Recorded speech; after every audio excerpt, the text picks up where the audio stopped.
दोस्तों, ये मेरा पहला YouTube वीडियो है। आशा करता हूँ आप सबको पसंद आएगा। मुझे आप सबके सपोर्ट की ज़रूरत है। अगर आपको वीडियो पसंद आए तो लाइक और सब्सक्राइब ज़रूर कर देना, ताकि मैं आपके लिए नए नए वीडियो लाता रहूँगा। तो चलिए बढ़ते हैं आज की कहानी की ओर। गुजरात के एक छोटे से गांव में रहने वाली स्नेहा और प्रियंका बचपन की सबसे अच्छी दोस्त थीं। दोनों को घूमने का बहुत शौक था। गर्मी की छुट्टियों में उन्होंने राजस्थान घूमने का प्लान बनाया। ट्रेन से सफ़र करने का रोमांच उन्हें बहुत पसंद था।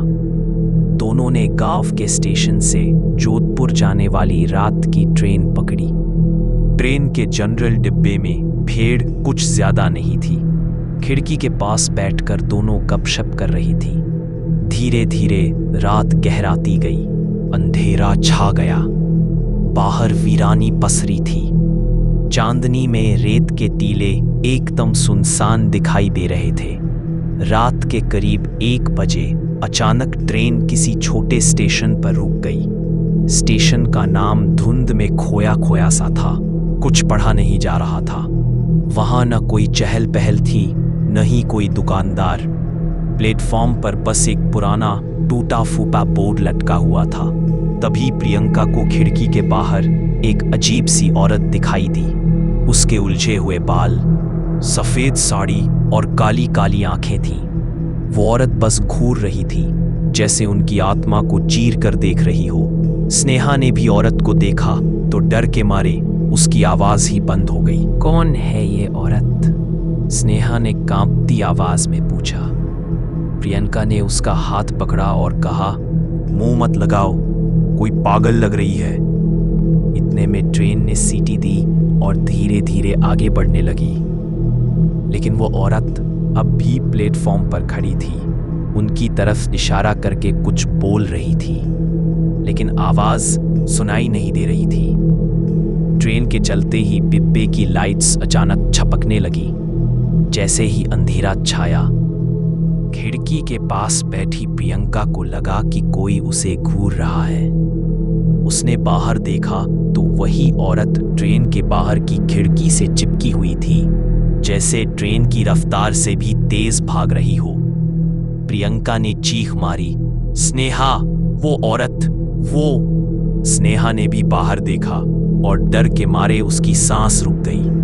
औरत की आंखों से खून टपक रहा था और उसके मुंह से तेज आवाज में कुछ बोल रही थी।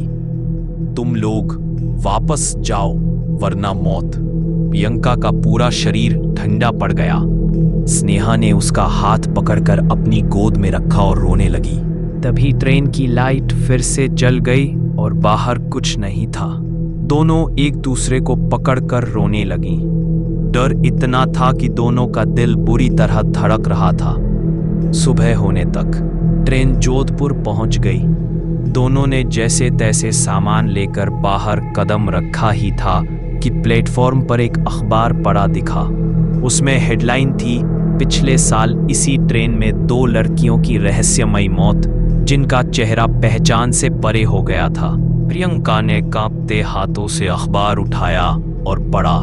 प्रत्यक्षदर्शियों के अनुसार हादसे से पहले ट्रेन में एक औरत बार बार देखी गई थी।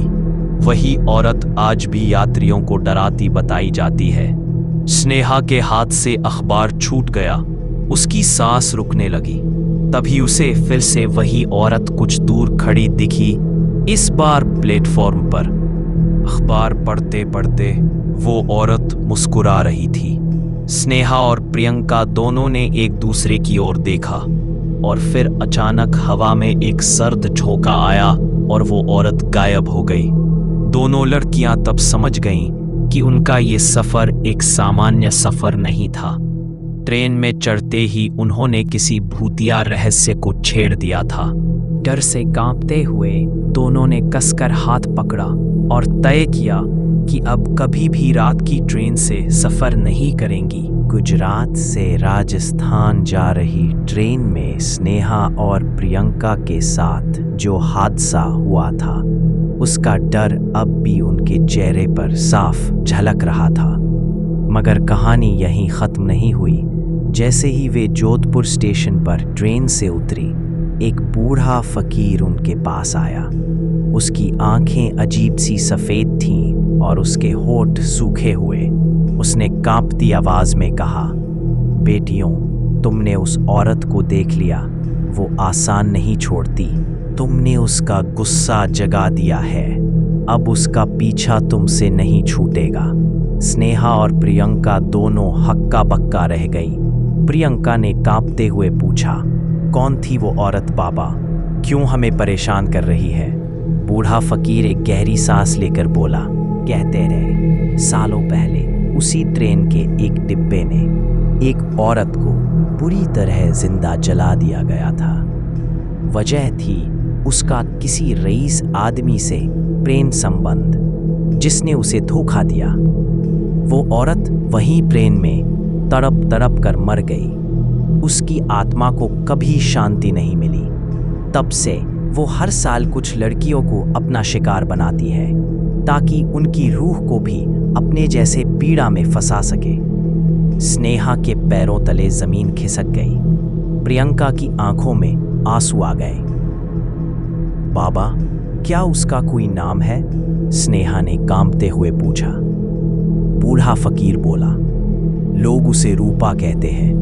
उसकी आत्मा अब भी उसी ट्रेन के डिब्बे में कैद है जहां उसे जलाया गया था। इतना कहकर बूढ़ा फकीर वहीं गायब हो गया। स्नेहा और प्रियंका दोनों को लगा जैसे उन्हें किसी ने अपनी गिरफ्त में ले लिया है। उन्होंने उसी डिब्बे में अपना बैग रखा था, वही डिब्बा जिसमें रूपा को मारा गया था।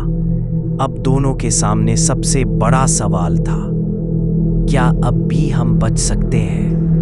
रात होते ही दोनों को अपने होटल के कमरे में एक अजीब सी आवाज सुनाई दी, जैसे कोई खिड़की के बाहर से नाम पुकार रहा हो। स्नेहा, प्रियंका, तुम मुझसे बच नहीं सकती। कमरे की लाइट्स फड़फड़ाने लगी। खिड़की के बाहर वही औरत खड़ी थी। इस बार उसका चेहरा आधा जला हुआ था और उसकी खाली आंखों में आग जल रही थी। स्नेहा ने चीख कर दरवाजा बंद कर लिया। प्रियंका के तो पैर ही कांपने लगे। अब वो समझ गई थी, रूपा की आत्मा अब उनके साथ हर जगह है। कहते हैं, जिसने भी रूपा को देख लिया वो जिंदा रह भी गया तो उसकी जिंदगी कभी भी पहले जैसी नहीं रही। अब उनके पास एक ही रास्ता था, उस डिब्बे में जाकर उसकी आत्मा को मुक्ति दिलाने की कोशिश करना।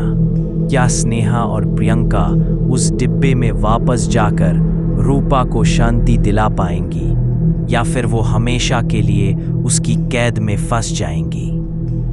तो इस वीडियो में इतना ही।